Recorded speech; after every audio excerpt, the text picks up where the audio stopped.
తెలంగాణలో తక్కువ ఫీజులతో high quality results ఇస్తున్న ఏకైక సంస్థ తిరుమల్ ఐఏఎస్ ఇన్స్టిట్యూట్. ఏంటి కామేశ్వరి మాటలు నమ్మాలా? గరికపాటి మాటలు నమ్మాలా? ఎవరి మాటల్లో నిజముందే? కామేశ్వరి చేసేది దుష్ప్రభావమా, లేదంటే కామేశ్వరి చెప్పేవి వాస్తవాలా? ఇప్పుడు ఇదే చర్చ జరుగుతోంది. గరికపాటి మోసం చేశారని కామేశ్వరి చెప్పుకొచ్చారు.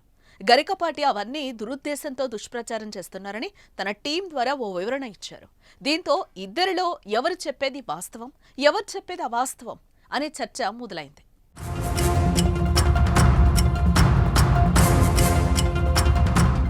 ఇది నిజమేనా?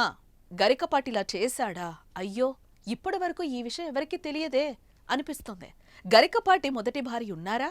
అతనికి ఇద్దరు కొడుకులు, ఇప్పుడున్న భార్య పిల్లలు కారా? గరికపాటి కామేశ్వరి మాటలు వింటుంటే అందరూ నోరెళ్లబెట్టి ఆశ్చర్యపోతున్నారు. ఇది నిజమేనా అని వాళ్లను వాళ్లే ప్రశ్నించుకుంటున్నారు. ఎందుకంటే భార్య ఎలా ఉండాలి, భార్యతో భర్త ఎలా ఉండాలి అనే విషయంలో గరికపాటి నరసింహారావు చెప్పినన్ని సలహాలు, సూచనలు తెలుగులో ఇంకెవ్వరూ చెప్పుండరు. విడాకులు, వివాదాలు, వింత పరిష్కారాల గురించి గరికపాటి చెప్పినన్ని చిట్కాలు ఇంకెవ్వరూ చెప్పలేదు. అలాంటి గరికపాటికి ఇలాంటి ఫ్లాష్ బ్యాక్ ఉందని తెలియటంతో అందరూ కంగారు పడిపోయారు. నా మీద క్రిమినల్ కేసు పెట్టి పోలీస్ స్టేషన్కి లాగాడు. నా కన్న కొడుకు చేత గురజాడను కళ్ళల్లో పెట్టుకుని పెంచుకున్నాను. పిచ్చి వెధవని ఎంత ప్రేమగా పెంచుకున్నాను. వాడు అన్నీ మర్చిపోయాడు. తండ్రి రక్తం కదా. వాడు ఈ వయసు ఎప్పుడైతే నా మీద కేసు పెట్టాడో అదే వయసులో నాన్ను దగా చేశాడు వాళ్ళ నాన్న. అదే స్థితిలోకి కొడుకుని లాక్కొచ్చాడు ఆ తండ్రి. పిల్లల భవిష్యత్తు చూసి వాళ్ళని మంచిగా తీర్చిదిద్దవలసినటువంటి ఒక టీచర్ వన్స్ అపాన్ ఏ టైం కొడుకు చేత క్రిమినల్ కేసు కన్నతల మీద పెట్టిస్తాడండి. ముందే తెలివిగా నా చేత అమాయక తెల్ల కాగితాల మీద సంతకాలు పెట్టించుకుని నా పేరునున్న ఇల్లు లాగేశాడు. అదే తెల్ల కాగితాల మీద అడ్డం దొడ్డను రాయించి పిల్లాడి చేత క్రిమినల్ కేసు పెట్టించాడు గత 10 నెలల క్రితం. ఇంతకీ కామేశ్వరి ఎవరు అంటే ప్రముఖ అవధాని పండితుడు, కవి, రచయిత గరికపాటి నరసింహారావు మొదటి భార్య. కామేశ్వరి అనే మహిళే ఈ మాట తన వీడియోలో చెప్పింది. అంతేకాదు, గరికపాటి నరసింహారావు మొదటి భార్య కంటే ముందు ఆమె ఆయన అన్నకు ధర్మపత్ని. అంటే గరికపాటి నరసింహారావు తొలుత తన వదినను పెళ్లి చేసుకున్నాడని అర్థమవుతోంది. ఆవిడే ఇప్పుడు గరికపాటి మీద విమర్శలు చేస్తున్న కామేశ్వరి. గరికపాటి నరసింహారావుకు 2 కుమారులున్నారు. ఒకరి పేరు గురజాడ, మరొకరి పేరు శ్రీశ్రీ. ఈ ఇద్దరు కామేశ్వరి పిల్లలే.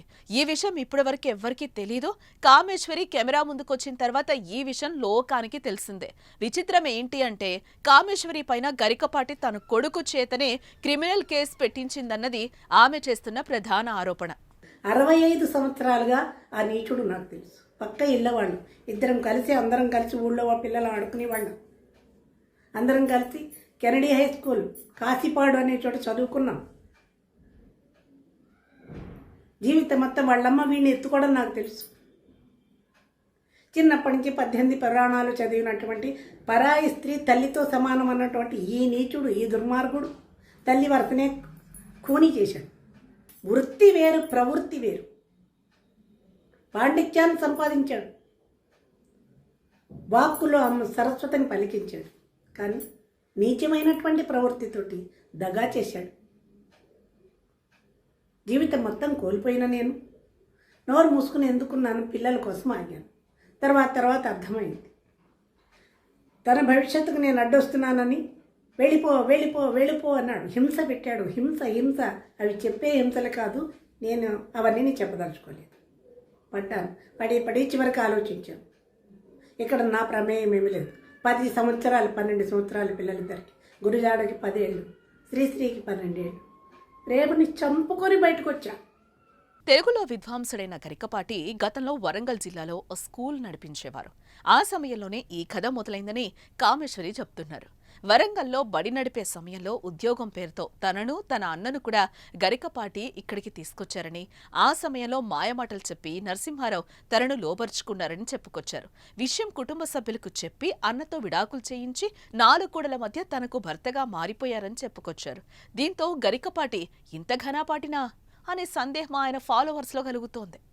గతంలో ఆ రాముడితోటి నేను ఉన్న రోజుల్లో నాకు చెప్పకుండా 1 డేలో విడాకులు ఇప్పించినటువంటి దుష్ట నీచ నికృష్ట మానవుడు నీ గురువు. పచ్చటి సంసారం, సుఖంగా బతుకుతున్నాను.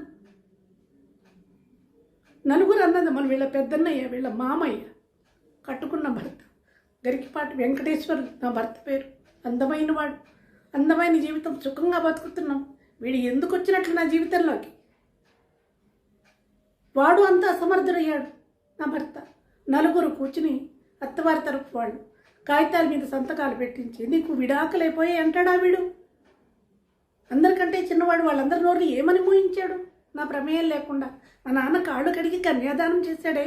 పుట్టింటి వాళ్ళకి పోని మీ అమ్మాయి సరిగా లేదనో విడాకులు కోరుతుందని ఆయనకి ఇన్ఫర్మేషన్ ఇవ్వాలి కదా. మా నాన్నకి చెప్పలేదు, అన్నదమ్ములకి చెప్పలేదు, పుట్టింటి వాళ్ళకి చెప్పకుండా ఒక విజయవాడలో ఒక రూమ్లో కూర్చోబెట్టి పెట్టు అని బలవంతంగా సంతకాలు పెట్టించి తర్వాత ఇదిగో నీకు విడాకులు అయిపోయి కాగితాలు ఇవిగో అని చూపిస్తాడా ఈ నీచుడు? పచ్చని సంసారం కూల్చి ఆ రోజు నేను పెట్టిన శాపాలే ఇవాళ వీడియోలు. వారం రోజులుగా వీడిని ఉతికి ఆరేస్తున్నారు. వీడి దరిద్రాన్ని బయటకు లాగారు. కామేశ్వరి మాటల్లో గరికపాటిపై అత్యంత కోపం కనిపిస్తోంది. తన జీవితాన్ని సర్వనాశనం చేశాడని, మూర్ఖుడని, దుర్మార్గుడని ఆమె కొన్ని వీడియోల్లో వ్యాఖ్యానిస్తున్నారు. గరికపాటి పైకి విద్వాంసుడిలా కనిపించినా లోపల విధ్వంసుడని చెప్పుకొచ్చారు. గరికపాటిని ఇప్పుడున్న అతని సతీమణి ఎలా భరిస్తుందో తనకు అర్థం కావటం లేదని చెప్పుకొచ్చారు. తనను టార్చర్ చేయటం వల్ల 10 ఏళ్ల కాపురం తర్వాత గరికపాటిని వదిలేసి వెళ్లిపోయానని చెప్పుకొచ్చారు. ఆ తర్వాత తాను కష్టపడి బతికానని, ఇప్పుడు మంచి స్థితిలోనే ఉన్నానని కూడా చెప్పుకొచ్చారు. వారే సుగ్రీవుల కథలు చెప్పినందుకు క్రిమినల్కి ఇస్తారు. ఏం చేశానండి? క్రిమినల్ వాడా నేనా?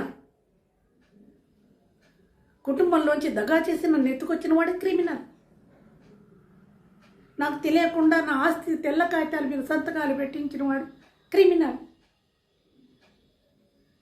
ఒక్క రోజులో విడాకులు ఇప్పించిన నా బతుకును బండర చేసిన వాడు క్రిమినల్. ఇన్ని పెట్టి క్రిమినల్ కేసు నా కన్న కొడుకు చేత నా మీద పెట్టిస్తారా? 60 సంవత్సరాలు వచ్చి 25 సంవత్సరాలుగా నా కష్టంలో నేను బతుకుతున్నాను. ఎవరి జోలికి రాలేదు, ఎవరి ఎండ లేదు, పుట్టింటి అడ్డ లేదు, ఎవరి ఎండ లేదు. ఒక్కదాన్ని హైదరాబాద్లో రోడ్ల మీద పరిగెత్తించారు. వయసులో ఉన్న నన్ను ఎన్ని కష్టాలు పడ్డాను. భగవంతుడు అనేవాడు నా వెనకాల ఉండబట్టి ఇవాళ నేను మనిషిలా నిలబడ్డానికి. అటువంటి నా మీద క్రిమినల్ కేసులు పెడితే మనసు బాధపడింది. పోలీస్ స్టేషన్ పంపిస్తారని నన్ను గౌరవనీయమైన కుటుంబంలో పుట్టి పెరిగాను నేను. 60 సంవత్సరాలు వచ్చి నన్ను పోలీస్ స్టేషన్కి తీసుకెళ్లి పోలీస్ స్టేషన్లో పెట్టిస్తాడా?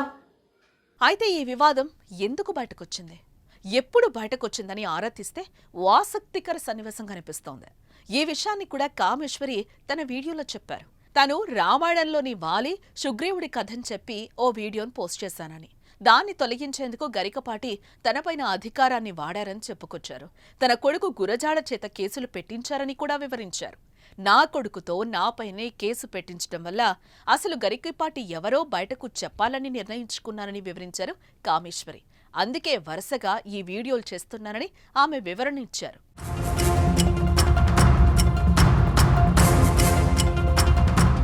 ఇదిలా ఉంటే గరికపాటి కూడా కామేశ్వరి వీడియోలపైన స్పందించారు. గరికపాటి పైన కొందరు తప్పుడు ప్రచారం చేస్తున్నారంటూ ఆయన టీం రియాక్ట్ అయ్యింది. అందులో వాస్తవాలు లేవని, సత్యదూరమైన ప్రచారాలను నమ్మొద్దని చెప్పుకొచ్చింది. ఎవరైతే గరికపాటి గౌరవానికి భంగం కలిగించేలా వీడియోలు చేసినా, వేసినా వారిపైన చట్టపరమైన చర్యలు తీసుకుంటామని చెప్పుకొచ్చారు. గరికపాటి ఆస్తులు, వ్యక్తిగత వివరాలపైన కూడా కొందరు తప్పుడు ప్రచారం చేస్తున్నారని ఓ వివరణను జారీ చేశారు.